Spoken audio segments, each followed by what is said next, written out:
If you've ever clicked on a story because one sentence stopped you cold, welcome.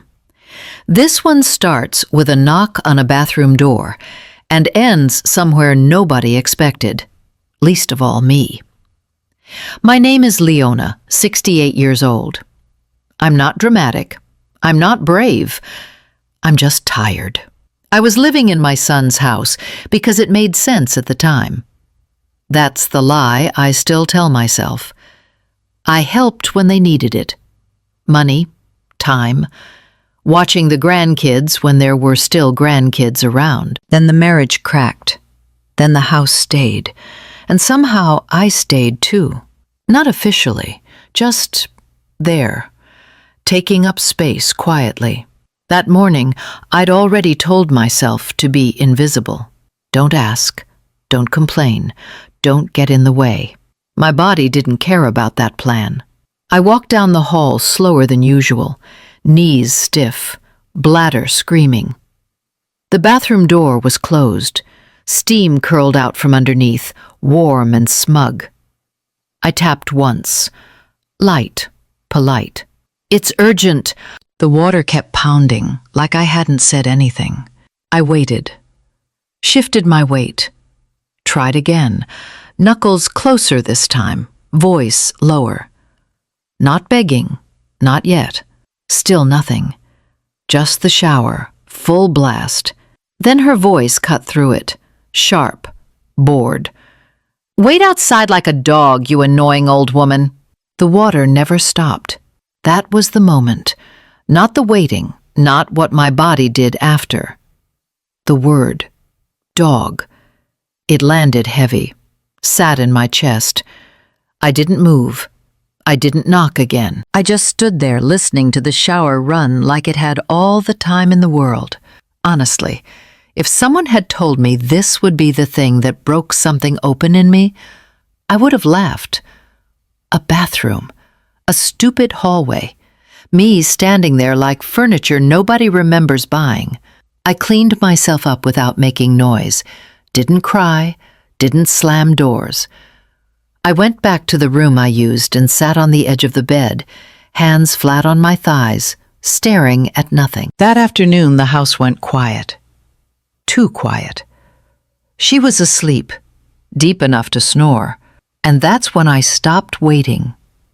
The story you are about to hear is a fictional work created by the writing team at Revenge AITA. It is inspired by real emotions and real power dynamics, but names and circumstances are altered for storytelling purposes. I stood up, opened the closet, reached for the first thing that mattered. I stayed where I was, because leaving felt like admitting something I wasn't ready to name. My shoulder touched the wall.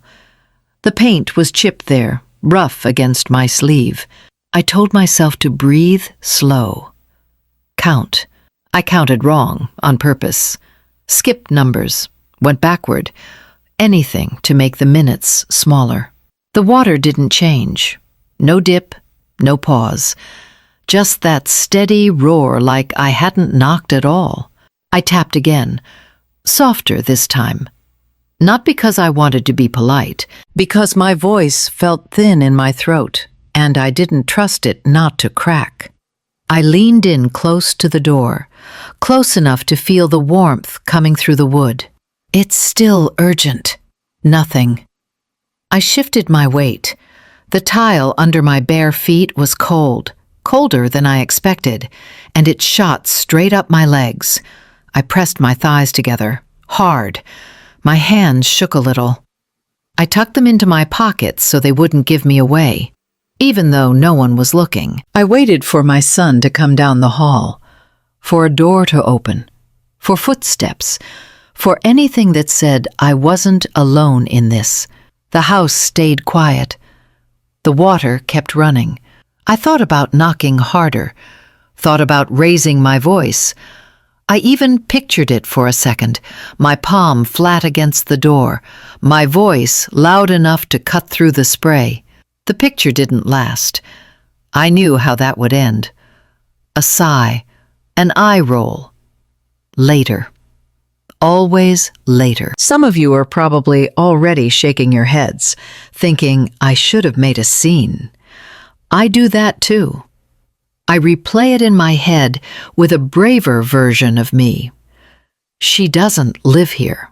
My body made the decision before my pride did. It wasn't dramatic, no warning, just a quiet surrender I couldn't stop.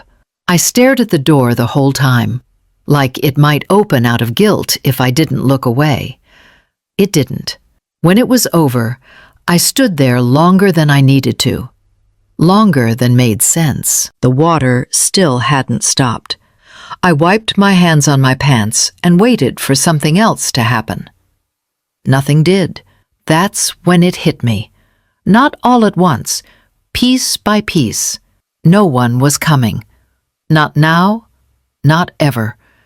And if I stayed standing there any longer, I was going to disappear into that hallway for good. The water shut off without warning. No slow fade, just silence, like someone flipped a switch. I straightened up before I meant to, wiped my palms on my pants again, even though it was pointless. The door opened a few inches. Steam rolled out first, then her, wrapped in a towel, hair piled on her head. That tight look on her face, like she'd been interrupted in the middle of something important. Her eyes dropped fast, took inventory. My clothes, the floor, the space I was standing in. A sharp breath through her nose.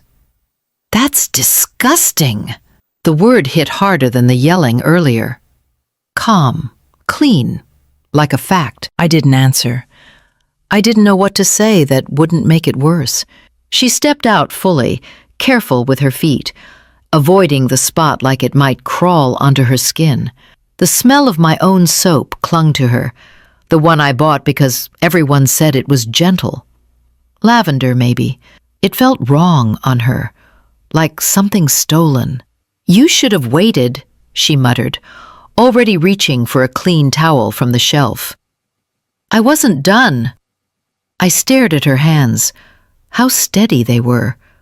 No rush, no flicker of embarrassment.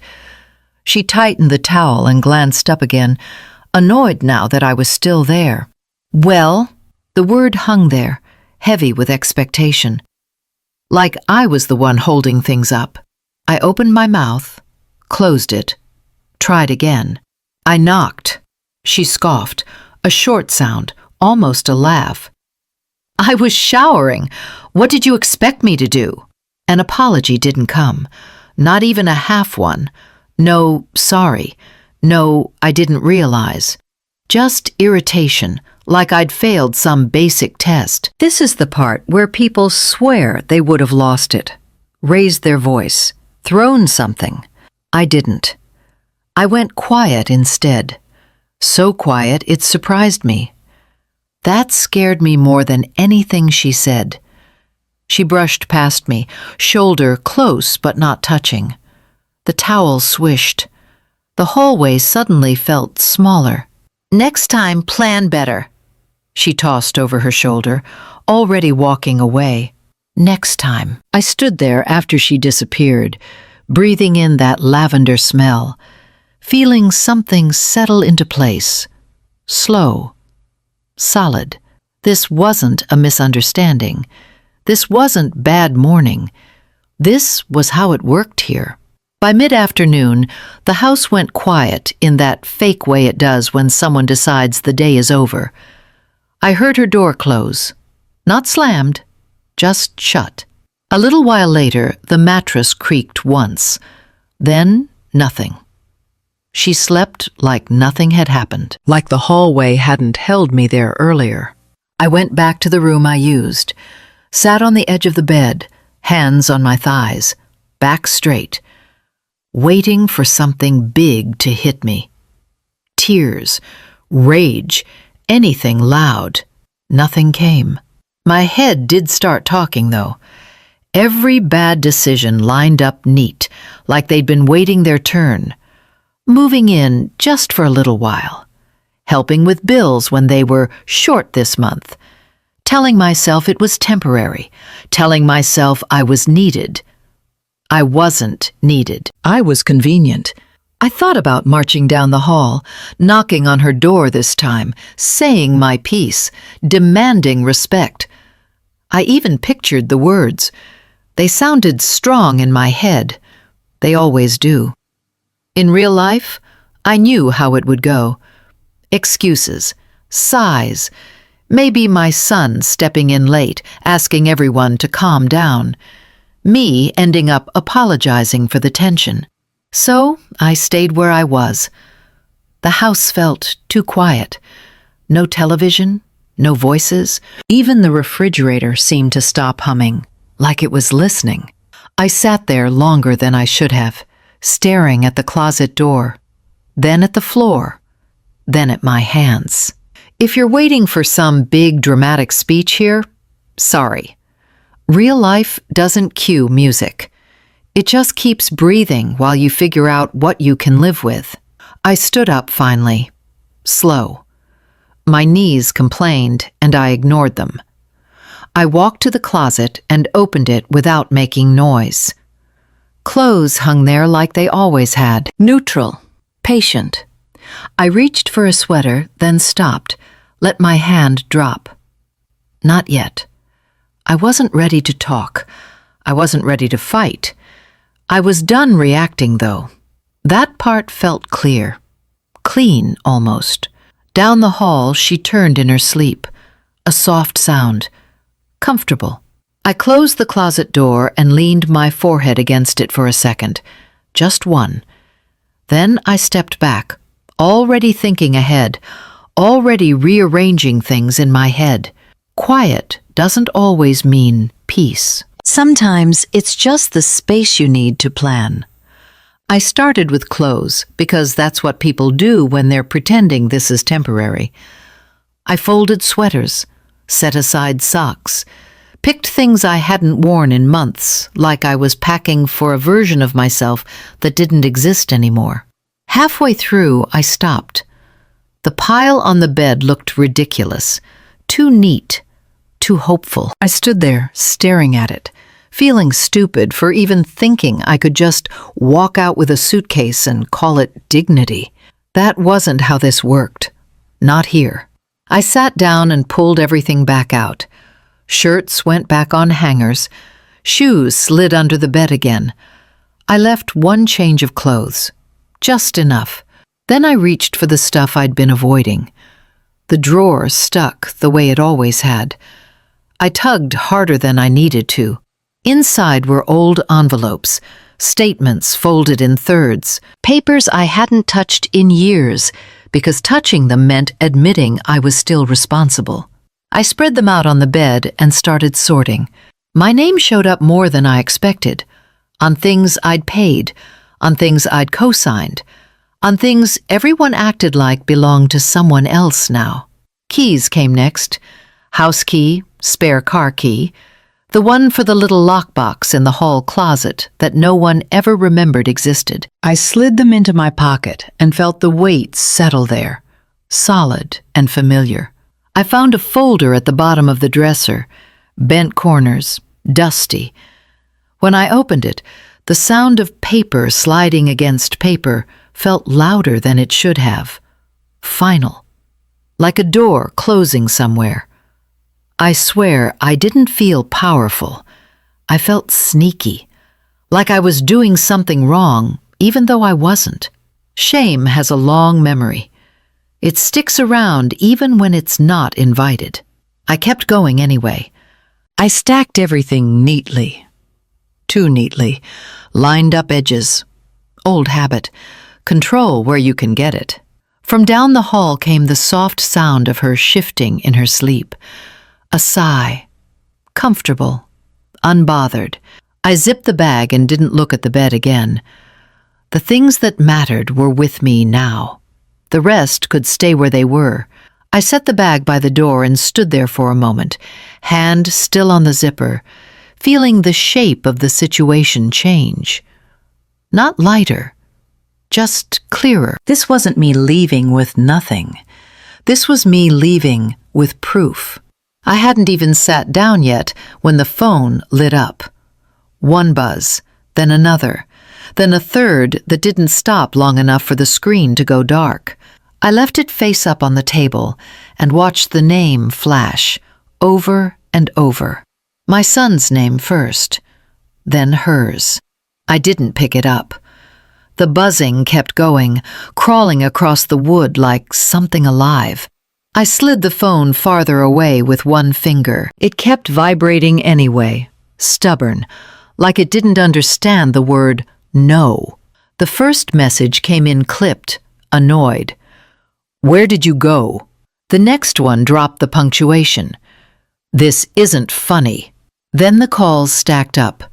Missed call, voicemail, missed call again. The tone changed fast. You can hear it even without listening. I've heard it before. Confidence thinning out, control slipping. I waited longer than I needed to, long enough to prove something to myself. Then I picked up. My voice sounded steadier than I felt. That surprised me. "I'm not fixing this." Silence on the other end. Thick, heavy. I imagined her standing there, phone pressed to her ear, mouth open just enough to protest. It didn't come out right away. "You can't just leave like that," she finally pushed out. Polite now, tight. "We need to talk about this." "I don't." That was it. No explanation, no apology, no softening the edges. I ended the call before she could find another angle. The phone buzzed again almost immediately. Then again. Texts started piling up, longer now, more careful. Words like misunderstanding and overreacting showed up. So did family. I didn't respond. You ever notice how people get polite real fast when they're scared? Not kinder, just smoother. Like that changes what already happened. Another call came through, this time from my son. I let it ring until it stopped. He didn't leave a message. He never does when he knows he's late. The phone finally went still. The sudden quiet felt strange, like the room had exhaled. I picked it up and turned it face down. The table looked cleaner that way.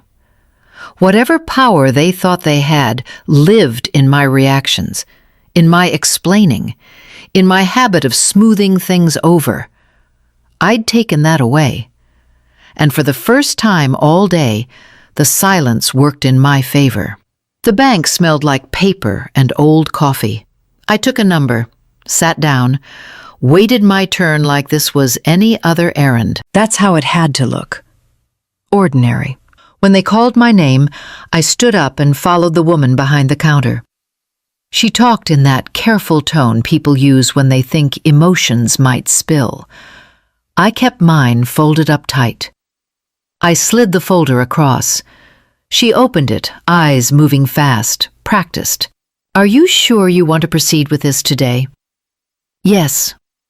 No story, no backfill, just yes.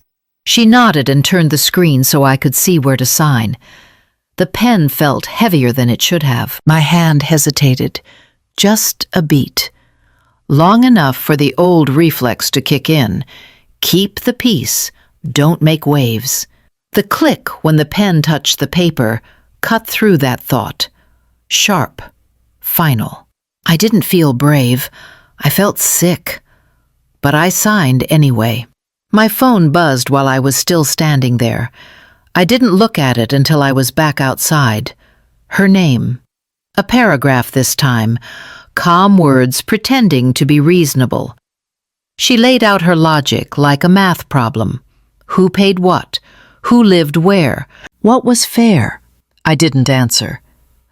Another message came through, shorter, colder. Then my son finally called. His voice sounded careful, like he'd rehearsed. "Mom, let's slow down. We can talk about this." I listened, let him fill the space. He always needs space. "This didn't have to go this far," he added. Not angry, disappointed, like I'd broken a rule he never explained. "I'm done talking," I said. My voice didn't shake. That part surprised me. "You're making things harder than they need to be." "No, I'm making them clear." He went quiet. That quiet where you can tell someone is weighing options, looking for leverage that isn't there anymore. I ended the call before he found a new tone. Back inside, the clerk handed me copies, neatly stacked, labeled, real. The kind of boring proof that doesn't care how anyone feels about it. I tucked the papers into my bag and stood there for a second, letting it settle. This wasn't about being understood or forgiven. The line was drawn, not in anger, in ink. And once ink dries, it doesn't listen. The place was smaller than I remembered apartments being. 1 bedroom, 1 bathroom, thin walls, nothing fancy. The woman at the desk slid the key across and gave me a tired smile, like she'd seen this exact version of me before. "3rd floor. Fan's a little loud," she added, already reaching for the next file. "That's fine." I carried my bag up myself, no one rushing ahead, no one sighing behind me. I unlocked the door, stepped inside, and closed it. Then I locked it again, just because I could. The click was soft, ordinary. It landed harder than I expected. I stood there a second, hand still on the knob, waiting for something to catch in my chest. Guilt, panic, regret. None of it showed up on time. I set the bag down and sat on the edge of the bed. Same posture as before, same hands on my thighs. Different air. The room felt empty in a way that didn't ask anything from me. I went into the bathroom and turned the lock again. Slower this time. Deliberate. I looked at the door like it might argue with me. It didn't. The mirror was smudged. The light buzzed faintly. It was perfect. I sat back on the bed and waited for relief to hit. It didn't. Not right away. First came nothing. A flat stretch of quiet where my brain didn't know what to do without scanning for moods or footsteps. Then later, it crept in. Subtle. My shoulders dropped without asking permission. My jaw unclenched.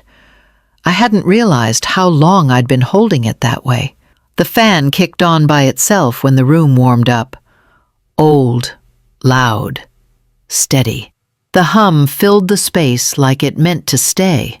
I lay back and let it, stared at the ceiling, counted the cracks without trying to fix them. I know this sounds small, but trust me, it wasn't. My phone stayed face down. I didn't check it. I didn't need to. Whatever was happening back there could keep happening without me smoothing it over. I turned off the light. The fan kept humming. The door stayed locked. For the first time in a long while, belonging didn't matter. Safety did. It didn't take long.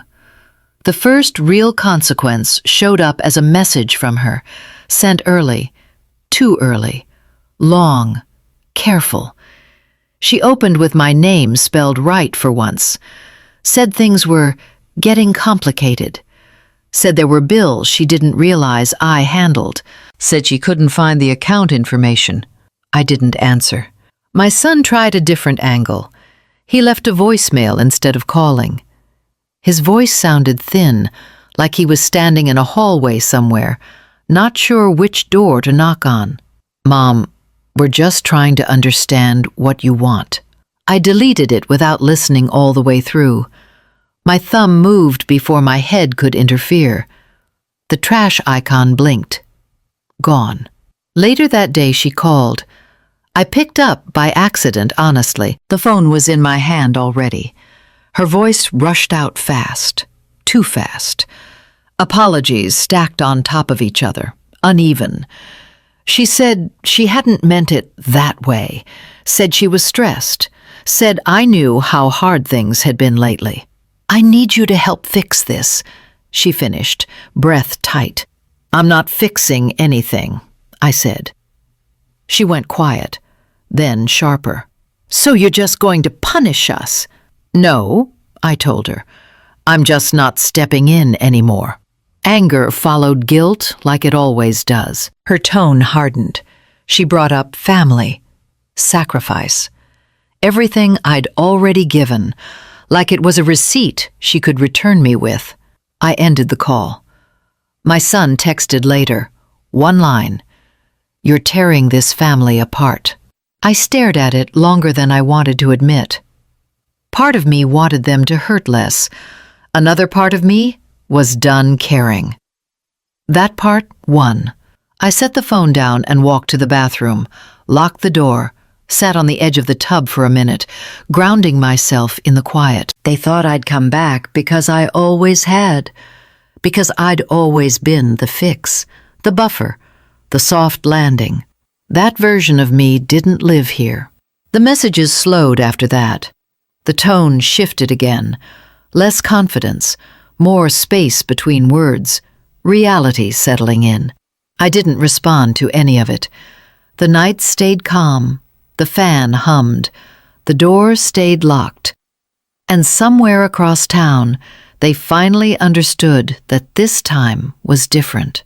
Time passed the way it usually does. Not clean, not healing, just different. Days stacked up without asking permission. I learned the shape of them. Sometimes the hallway still shows up in my head, not the whole thing, just the feeling, the pause. That second where I stood there waiting for someone to decide I mattered. I don't chase the thought away anymore. I let it pass like weather. I haven't forgiven her. I haven't called him. That's the part people don't like when I tell this out loud.